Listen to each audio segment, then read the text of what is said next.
So out of them 6 years, what was the biggest lesson you learned? The biggest lesson that I learned is like...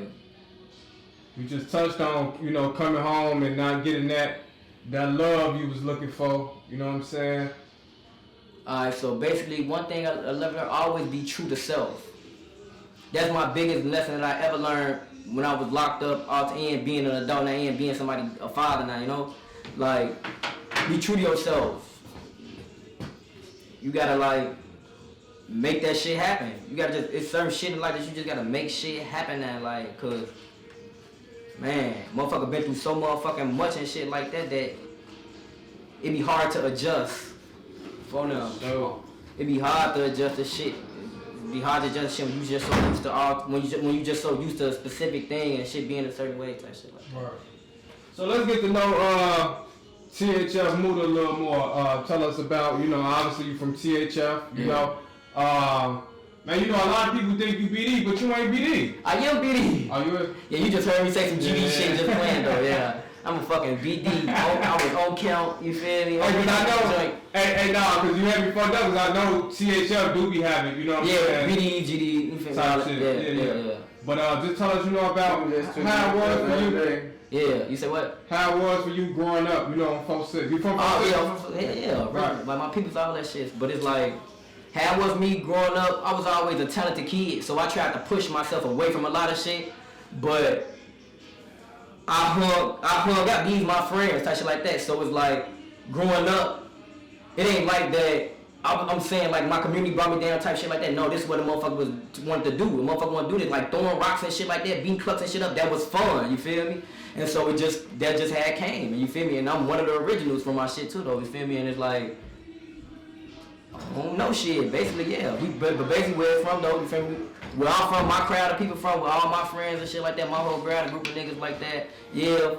We from Ellis, off the Ellis side, went 4624, and it's a couple of us on 4554, and you feel me, so yeah.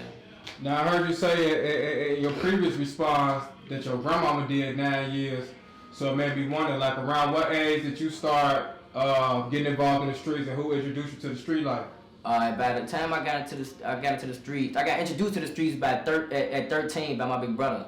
My big brother was hanging out with everybody type shit like that, you feel me, but later on in life, he fell back from it while I engaged in it more. So by 14, it made me fled to the streets more because, you feel me, you know, shit at that age, you getting outside more.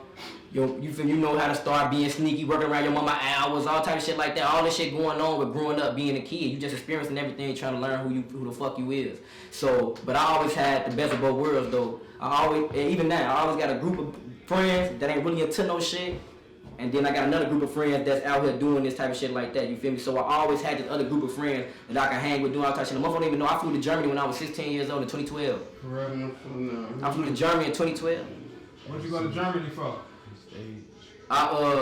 It was a billionaire out here in Chicago named Theaster Gates and shit, and he had a project going on Dorchester. We took all the shit from Dorchester, like all the bandit cribs in Dorchester and all type of shit like that. We took all them pieces and took them all the way to Germany, built a crib in Germany with the pieces in Chicago. Then we took some of the pieces from Germany, brought them back to Chicago, and built crib with the motherfuckers with the pieces from Germany and shit like that. You feel me? Me and my homie Dre Money locked up, man. Free Dre Money, man.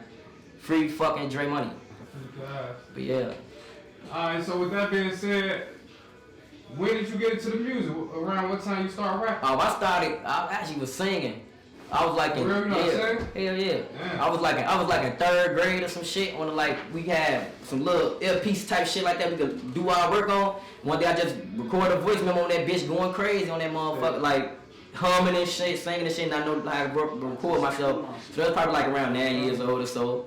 9 years old I started rapping and shit like that, but then I started recording myself and shit probably like at 16. I started recording myself and shit like that, but I always been involved like in studios and shit like that. I was in a talent show, True Star magazine. It used to be a magazine out here in the rack called True Star magazine. I used to be in that bitch too.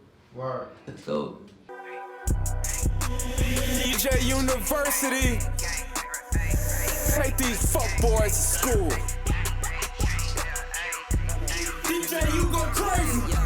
Move to the cap and slayer. Shit in your rappers not proven. I heard you told on fool and don't wanna sit with you stolen. Hit the bitch in the bitch down like Ruben. Land on out, push your home in them straps. These niggas don't trap, they working the pack. I'm working this smacking a personal splat. Pack her curl, I kiss her with gas. Pockets did run for him and his gas. New package sent to the eliminate gas. Rumor is sure that they'll get some cash. Blow up like who tied a blunt to his ass. Put a brick on his ass, he can't get no pad. Ooh, but you know when this shit on the rag. Yo, bitch, a little eater, she something for me to my homie. Bitch, did a dick in the house.